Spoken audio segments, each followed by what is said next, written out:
Magalang-galang na kay Paz. Ano yun? May dumating pong tao at naroon sa labas. Ibig daw makausap ang mga punong saserdote. Bakit? Hindi mo ba sinabing ipinagbabawal kahit kanino ang humarap sa sinadurin? Sinabi ko na pong bawal dahil sa lihim na pag-uusap ng kamunungan. Subalit mapilit siya.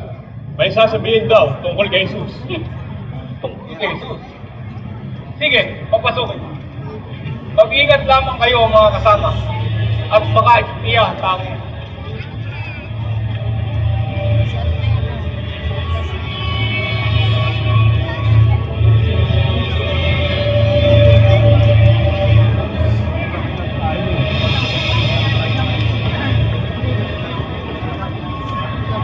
Ginoo, maaari mo ba sabihin sa amin kung sino ka at ano ang pakay mo sa amin?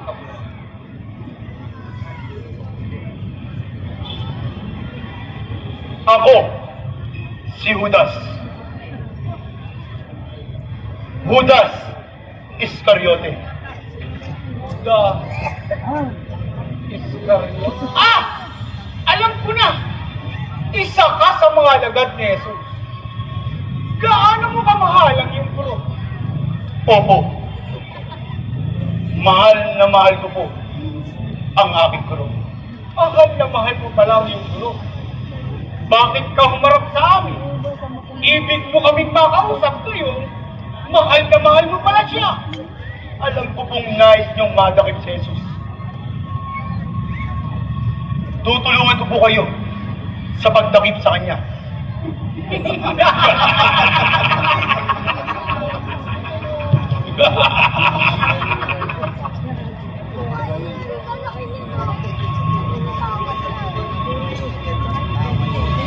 Judas.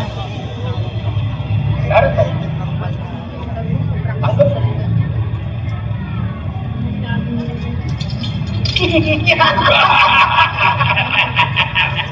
Tatlumpung pirasong pila kung matutulungan mo kami sa pagdakip kay Jesus.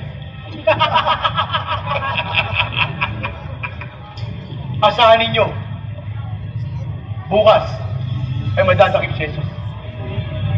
Sandali lamang, Judas. Dumagda ka sa kasunodang ito. Bilang patotoo sa lahat ng pangako mo sa amin.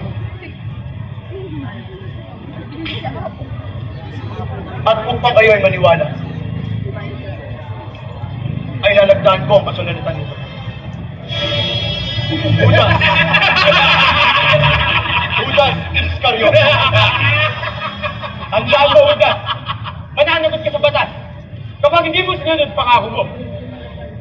Natutulog pa ba kayo? At nagpapahinga? Dumating na ang oras na ang anak ng tao ay pagkakadulo sa mga makasalanan. Tayo na. Narito na magkakadulo sa akin. Sino ang hinahanap naman? Si Jesus! Patay na kalit! Ako si Jesus. Sino nga ba ulit ang hinahanap niyo? Jesus! Patay na kalit! Sinabi ko na sa inyo ako si Jesus. Kung ako ang kailangan niyo, hayaan ninyong makaalis sa mga tao ito.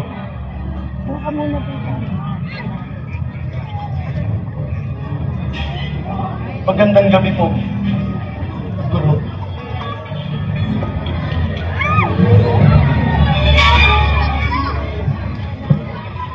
Pedro! Ano yung tabak? Ang sino mang gumagamit ng tabak, ay sa tabak din mamamatay. Hindi mo ba alam? Makahihingi ako ng higit pa sa 12 batalyon ng Ugel sa aking ama. Upang ako ipagsanggalang, ngunit dapat matupad sa akin ang kasunod.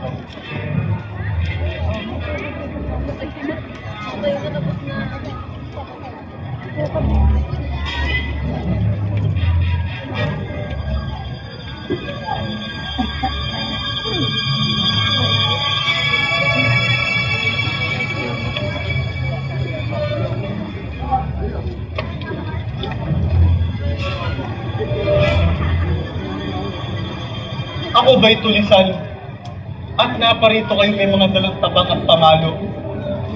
Araw-araw ako nagtuturo sa mga sinagoga at templo ng mga Hudyo. Ngunit hindi ninyo ako tinakip. Ulit ako! Marami ka ba sinasabi? Sige mga kawal, sungga ba yung dalawang yan?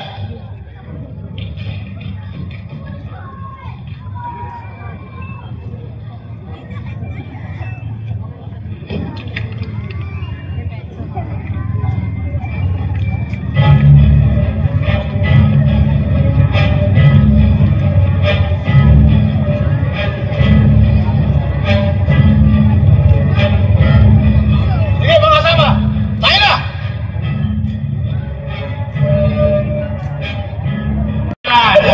Bawala niyo siya!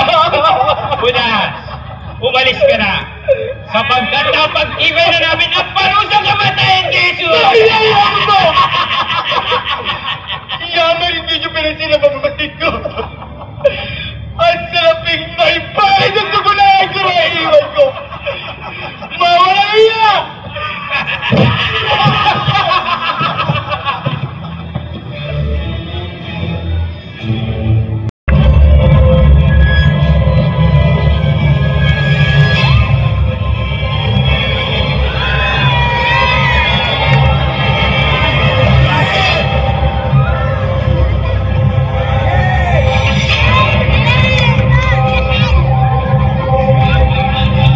Kabayaran ng pagtataksil ni Judas ay binili ng isang sukat na lupa. Dito siya nagpusti. Putok ang kanyang tiyan at luwa ang bituin. Nalaman ito ng lahat ng naninirahan sa Jerusalem.